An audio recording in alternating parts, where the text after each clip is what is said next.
నమస్తే. ఎన్నో ఆధ్యాత్మిక కార్యక్రమాలు నిరంతరం మన ఛానల్లో ప్రసారమవుతూ ఉంటాయి. చాలామంది ప్రముఖుల్ని ప్రత్యక్షంగా చూసే అదృష్టం ఛానల్ ద్వారా నాకు కూడా కలుగుతున్నందుకు నేను నిజంగా చాలా సంతోషిస్తున్నాను. అలాంటి ప్రముఖ అనద్దని ముందే హింట్ ఇవ్వడం జరిగింది. కానీ ప్రముఖులనే చెప్పాలి. ఎందుకు అంటే తెలుగు సాహిత్యం మీద ఎంతో ఘనత వహించి ఎన్నో రచనలు చేశారు. అది ఇది అని కాదు, ప్రతి సబ్జెక్ట్ని అలా కదిలించి పుస్తక రూపంలో మనందరికీ అందించిన డాక్టర్ ఆర్ కమల గారు నాతో పాటు ఉన్నారు. కమల గారి గురించి చెప్పే ముందు కొన్ని ముఖ్యమైన విషయాలు మీతో పంచుకోవాలి అని అనుకుంటున్నాను. ప్రత్యక్షంగా మన అందరికీ చాలా ఇష్టమైన రచయిత ఎవరున్నారు తెలంగాణ వ్యాప్తంగా అంటే అందరికి నోటి వెంట ఆల్మోస్ట్ నాకు తెలిసి సినారే గారే గుర్తొస్తారు. ఎందుకంటే తెలంగాణ గడ్డ మీద పుట్టిన ఒక గొప్ప రచయితగా ఆయనకి పేరుంది. అలాంటి రచయితకి ప్రియ శిష్యురాలని చెప్పొచ్చు కమల గారు. మరి అలాంటి శిష్యురాలతో ఈరోజు కార్యక్రమం మొదలు పెట్టబోతున్నాం. దీనికి సంబంధించి ఒక సిరీస్లా చేస్తున్నాం. తెలంగాణ పండుగలకు సంబంధించి, ఆ తర్వాత రచనలు, ఇలా కొన్ని కార్యక్రమాలు చేయడం జరుగుతుంది. ఇలాంటి వీడియోస్ని మీరందరూ తప్పకుండా చూసి అందరికీ షేర్ చేసే ప్రయత్నం చేయండి. కారణం ఏంటంటే మన సంపద, మన సంస్కృతి, సంప్రదాయాల గురించి దేశవ్యాప్తంగా కాదు ప్రపంచవ్యాప్తంగా అందరికీ తెలిసి తీరాలి. ఈ నేటి తరం వారికి అస్సలు తెలియదు. కాబట్టి ఏమిటి దీని వెనకాల ఉన్నటువంటి రహస్యాలు ఏమిటి, ఎందుకు ఇంతటి ప్రాముఖ్యత ఉంది, ఈ విషయాలన్నీ కూడా ఇలాంటి పెద్దలు చెప్తేనే మనందరికీ తెలుస్తుంది. సో కార్యక్రమం మొదలు పెడదాం. నమస్కారం అమ్మా. నమస్కారం. చాలా సంతోషంగా ఉంది మిమ్మల్ని ఇలా ప్రత్యక్షంగా చూడటం, మీతో కార్యక్రమం మొదలు పెట్టడం. ఇక మొట్టమొదటిగా బోనాలు చాలా మంది బోనం ఎత్తుకోవాలి అంటూ ఉంటారు. బోనాలు చాలా విశిష్టంగా జరుపుకుంటారు తెలంగాణ వ్యాప్తంగా. తెలంగాణకి మాత్రమే ఎందుకు బోనాలకి ఆ అవినాభావ సంబంధం అంటారు కదా, ఎందుకు చెప్పండి. చాలా సంతోషకరమైనటువంటి విషయం అడగడం కూడా. బోనాల గురించి తెలుసుకోవాలి. అందరూ బోనాలు చేసుకుంటున్నారు, బోనాల పండగ అంటున్నారు, కానీ బోనాల వెనుక ఉన్నటువంటి మనకు ఆ విషయాలు తెలుసుకుందాం ఈరోజు. ఈ బోనం అనేటువంటిది, భోజనం అన్నది ప్రకృతి, బోనం అన్నది వికృతి అన్నమాట. ప్రకృతి వికృతులలో అన్నదా వసుధావృద్ధ్య బ్రహ్మాత్మైక స్వరూపిణి అని చెప్పేసి మనకు చెప్తుంటాం. అన్నమయమైనటువంటిది ప్రాణం. ప్రాణం ఏ జీవికైనా ప్రాణం నిలవాలి అంటే అన్నం ఉండాలి, ఏదో ఒక భోజనాన్ని తినాలి. అయితే ప్రకృతి మాత మనది వ్యావసాయికమైనటువంటి దేశం. అలాంటి వ్యవసాయకమైన దేశంలో మొట్టమొదలు రైతు మనకు అన్నం పెట్టేటువంటి వాడు, ప్రకృతిని ఆరాధించేటువంటి వాళ్ళం మనం. అందుకని చెప్పేసి ఆ అమ్మ అన్నం పెడుతుంది మనకు. అమ్మల గన్నయమ్మ ముగురమ్మల మూలపుటమ్మ. ఆ అమ్మ మనకు అన్నం పెడుతుంది కాబట్టి ఆ మొట్టమొదలు విత్తనాలు వేసే కంటే ముందు వర్షాలు పడగానే మనం ఈ బోనాలు అని చెప్పేసి చేసుకుంటాం. ఆషాఢ మాసంలో 5 ఆదివారాలు రాని 4-5 ఆదివారాలు రాని వాటిని బోనాలు అని చెప్పేసి అనుకుంటారు. మనకు గోల్కొండ బోనాల నుంచి మొదలయ్యి మరి ఒక్కొక్క ప్రాంతంలో ఒక్కొక్క విధంగా మన హైదరాబాద్ అంతా చేస్తారు. ఇప్పుడు మన తెలంగాణలోని అన్ని జిల్లాల్లో కూడా చేసుకుంటున్నారు బోనాలు. బోనం పెట్టడం, అమ్మవారికి భోజనం పెట్టడం. అమ్మవారు ఏంటంటే విష్ణుమూర్తి చాలా రాక్షస సంహారం చేసి అలసిపోతాడు. అలసిపోయి వైకుంఠంలో పడుకుని ఉన్నటువంటి సమయంలో నారదుడు వస్తాడు. రాగానే కొంచెం విసుగ్గా కనిపిస్తుంది ఆయన ముఖం. అలసిపోయినటువంటి అతన్ని చూసి అంటాడు, నాలాంటి వాళ్ళే మన మునులు, ఋషులు, దేవతలు ప్రతిరోజు నీ దగ్గరికి అందరూ వస్తుంటారు, ఏమైంది అని విష్ణుమూర్తిని అడిగితే, నాకు కొన్ని రోజులు విశ్రాంతి కావాలి అని అడుగుతాడు ఆయన.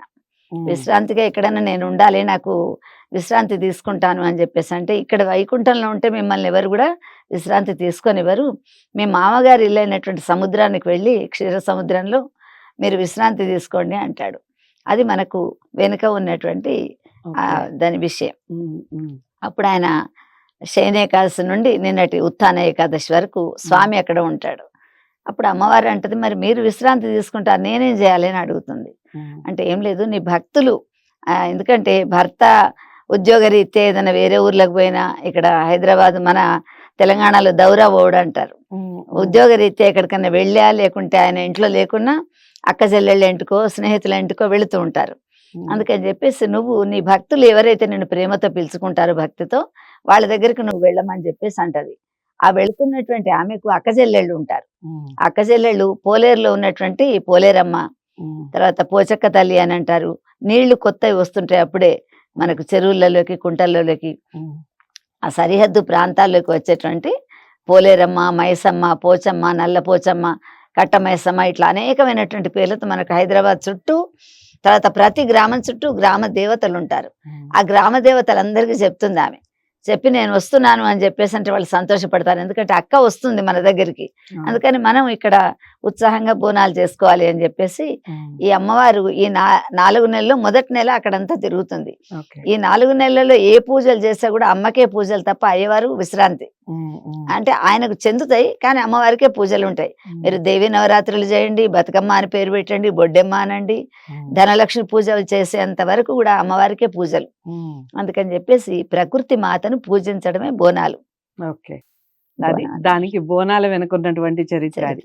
అయితే ఈ బోనాలు అనేది ఆడపిల్లలు మాత్రమే ఎక్కువగా చేయటం అనేది మనం చూస్తూ ఉంటాం. మరి కోడళ్ళు చేసుకోకూడదా? కోడళ్ళు కూడా చేస్తారా? ఏమిటి కోడళ్ళు ఎందుకు చేసుకోకూడదు, ఒకవేళ చేసుకోవచ్చా? దాని వెనకాల ఉన్నటువంటి పెళ్లి కాగానేమ్మా ఆషాఢ మాసం అత్తవారింట్లో ఉండకూడదు అని చెప్పేసి ఒక నియమం మన వాళ్ళు. అందుకని చెప్పేసి వీళ్ళు ఏం చేస్తారు, కొత్తగా పెళ్ళైనటువంటి పిల్లలు అమ్మగారింటికి వెళ్ళిపోతారు.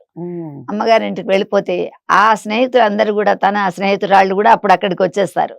అందుకని రకరకాల నగలు, గాజులు, బట్టలు తన భర్త ఇంట్లో కొనుక్కున్నవి ప్రదర్శించుకోవడం ఇష్టం ఆడపిల్లలకు. అందులో ఒక ఏజ్ లో ఒక టీనేజ్ పిల్లలు అంటే చిన్న పిల్లలకి ఆ రోజుల్లో పెళ్లిళ్ళు అవుతుండేది.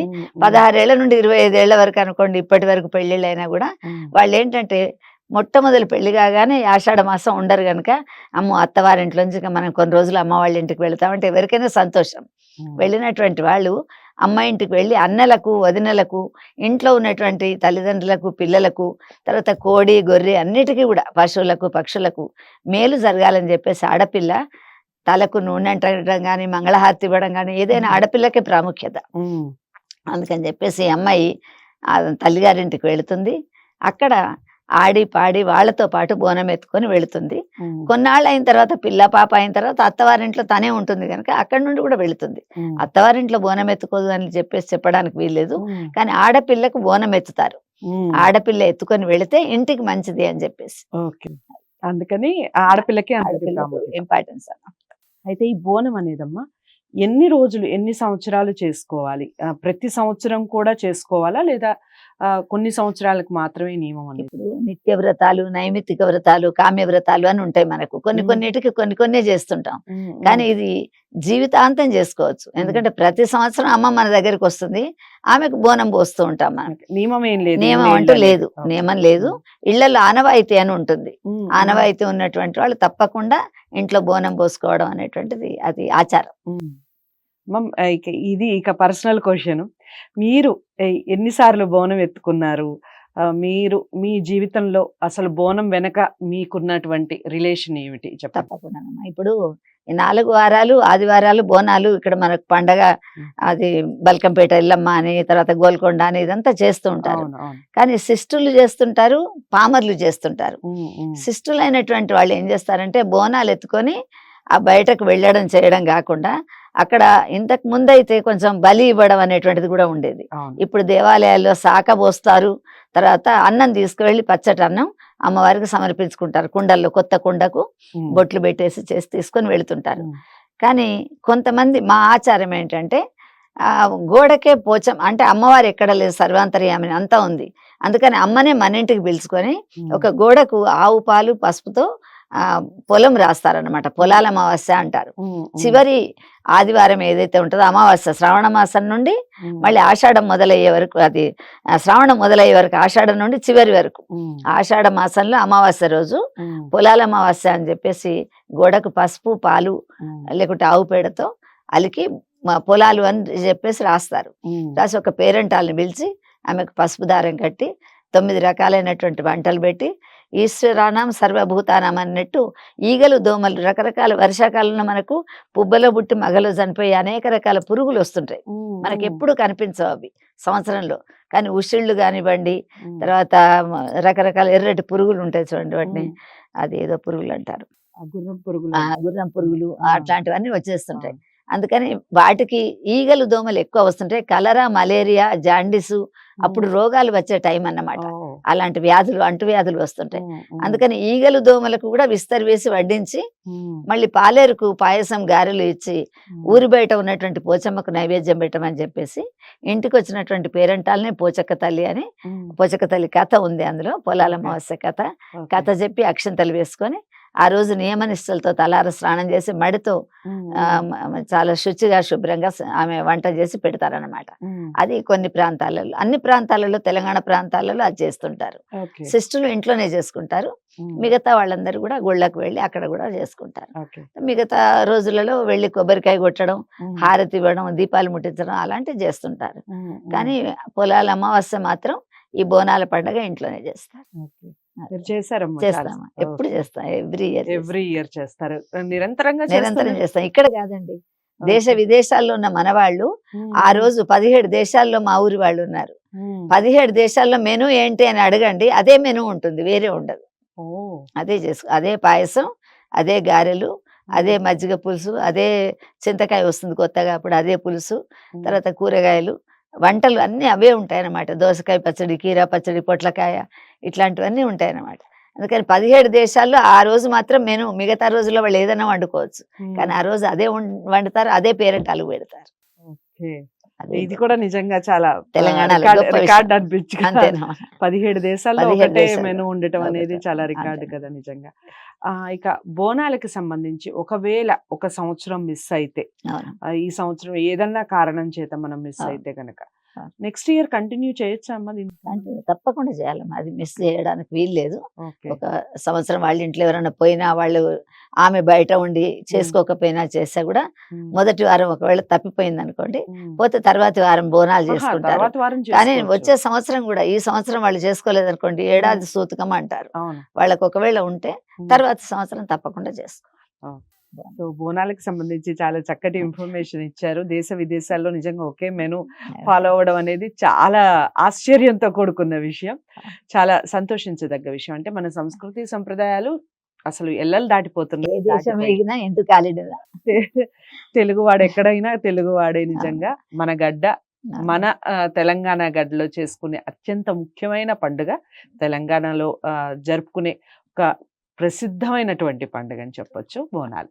మరి ఈ బోనాలకి సంబంధించి ఇంకా మీకు ఎటువంటి ఇన్ఫర్మేషన్ కావాలి అనుకున్నా, లేదా దీని కంటిన్యూషన్ మీరు ఏం చూడాలనుకుంటున్నారు తెలంగాణకి సంబంధించిన పండుగల్లో, విషయాలన్నీ కామెంట్ బాక్స్లో తెలియజేస్తూ వీడియోని లైక్ చేసి షేర్ చేయండి, ఛానల్ని సబ్స్క్రైబ్ చేసుకోండి. లేదా కమల గారిని మీరు డైరెక్ట్గా కలవాలి అనుకుంటే స్క్రీన్ మీద కనపడే నెంబర్కి కాల్ చేయొచ్చు. తదుపరి ఒక మంచి పండుగతో మళ్ళీ కలిసే ప్రయత్నం చేద్దాం. నమస్తే.